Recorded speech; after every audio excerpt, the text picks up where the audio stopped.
Hi guys, அஸ்ஸலாமு அலைக்கும். எங்கள் ஊர் பனைக்குளத்து ஸ்டைல் சிக்கன் தம் பிரியாணி விறகு அடுப்பில் எப்படி செய்யலான்னு பார்க்கலாமா? 1.5 கிலோ சிக்கன், 1.5 கிலோ ரைஸ் போட்டு வாங்க எப்படி செய்யலான்னு பார்க்கலாம். 1.5 கிலோ சிக்கனை சுத்தம் பண்ணி எடுத்துக்கிட்டாச்சு. இது கூட 50 கிராம் பிரியாணி மசாலா, இஞ்சி பூண்டு 5 டேபிள் ஸ்பூன், தயிர் 1.5 கப்பு,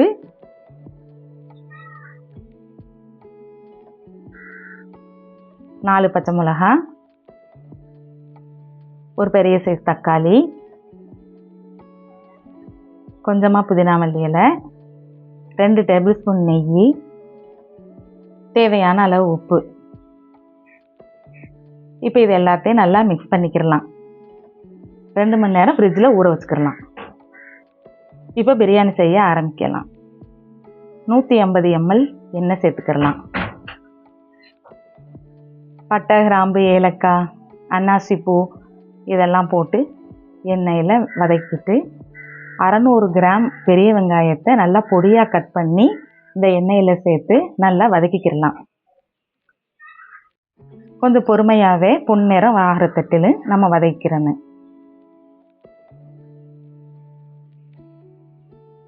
இந்த ஸ்டேஜ் வந்ததோட கருவேப்பிலையை ஆட் பண்ணிக்கிடலாம்.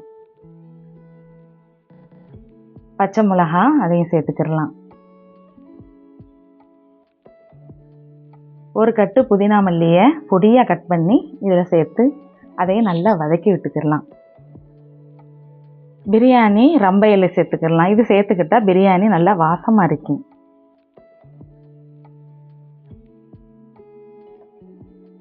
இஞ்சி பூண்டு பேஸ்ட்டு ஒரு 4 டேபிள் ஸ்பூன் சேர்த்துக்கிடலாம். ஏற்கனவே நம்ம கோழியில் ஊற வச்சிருக்கிறோம் 5 table spoon. 2 table spoon Kashmir மிளகாத்தூள், அதையும் நல்லா வதக்கிக்கிடலாம். 300 கிராம் தக்காளி, அதையும் பொடியாக கட் பண்ணி இந்த மசாலா கூட நல்லா வதக்கிக்கிடலாம். பச்சை வாசனை போகிற ஊற வச்ச சிக்கனை இப்போது இதோட சேர்த்துக்கிடலாம். இப்படி ஊற வைக்கிறதுனால பிரியாணியில் சிக்கன் நல்லா சாஃப்டாகவும் டேஸ்ட்டாகவும் இருக்கும்.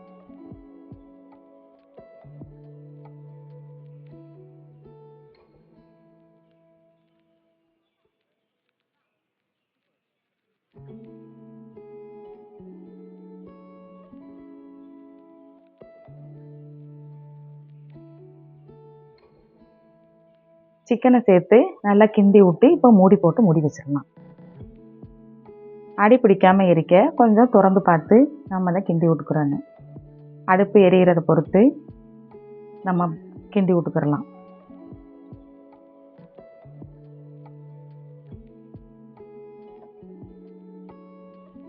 ஒரு 2 டைம் கிண்டி விடணும் அந்த சிக்கன் வேகிறது வரைக்கும்.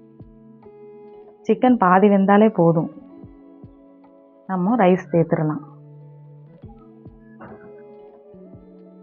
ஒரு மீடியம் சைஸு தேங்காய் எடுத்து நான் மிக்சியில் போட்டு ஆட்டி அதை பால் எடுத்து வச்சிருக்கிறேன் இந்த பிரியாணி கூட சேர்க்குறதுக்கு. இப்போ சிக்கன் வெந்துருச்சு. இந்த கப்பில் தான் 4 கப்பு அரிசி எடுத்தேன். தேங்காய் பால் எடுத்து வச்சுருந்ததை இப்போ நம்ம 5 கப்பு நான் ஊற்றி சேர்த்துக்கிற போகிறேன். நான் ஒரு கப்புக்கு 1.25 கப்பு தான் நான் சேர்த்துருக்கிறேன். ஏன்டா எனக்கு சிக்கனில் கொஞ்சம் தண்ணி விட்டுருந்ததுனால நான் 1.5 கப்பு வைக்கலை ஒரு கப்பு அரிசிக்கு.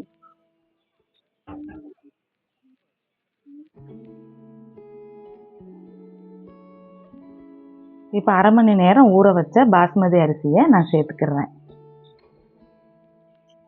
தேவையான அளவு உப்பு நான் ஒரு 3 டேபிள் ஸ்பூன் நான் போட்டேன். இதை நல்லா கிண்டி விட்டு இப்போ திரும்ப நல்லா மூடி வச்சுக்கிடலாம்.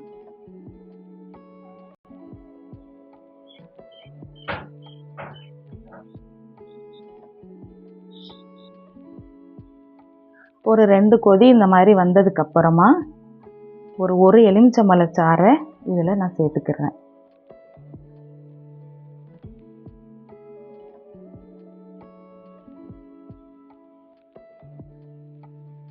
லேசான தீயில ஒரு 2 நிமிஷம் இதை மூடி வைக்கலாம்.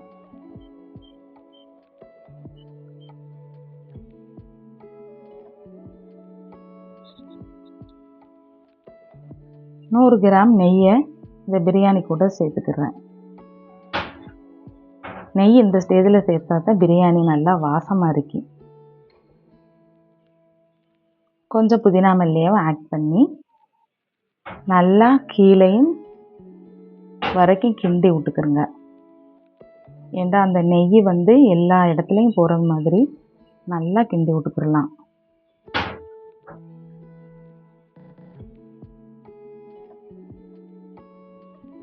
இப்போ மூடி தம் போட்டுடலாம். நம்ம அடுப்புக்கு கீழே இருக்கிற கங்குகளை பூரா எடுத்து மூடி மேலே வச்சு ஒரு அரை மணி நேரம் அப்படியே தம் போட்டுருங்க.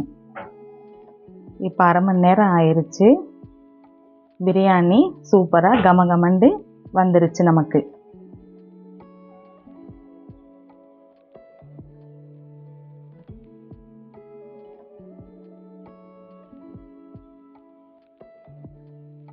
எங்கள் ஊர் பனைக்குளத்து ஸ்டைல் தம் பிரியாணி. நீங்களும் உங்கள் வீட்டில் உங்கள் ஊரில் நீங்கள் செஞ்சு பாருங்கள்.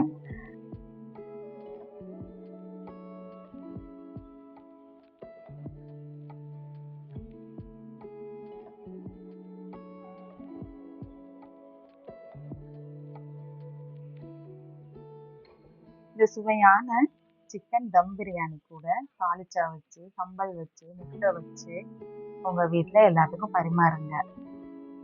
இதே மாதிரி செஞ்சீங்கன்னா சிக்கனும் நல்லா புசு புசுண்டு நல்லா இருக்கும் பஞ்சு போல். இந்த வீடியோ பிடிச்சிருந்தா லைக் பண்ணுங்கள், ஷேர் பண்ணுங்கள், சப்ஸ்கிரைப் பண்ணுங்கள். இன்ஷா அல்லாஹ் அடுத்த வீடியோவில் உங்களை பார்க்குறேன்.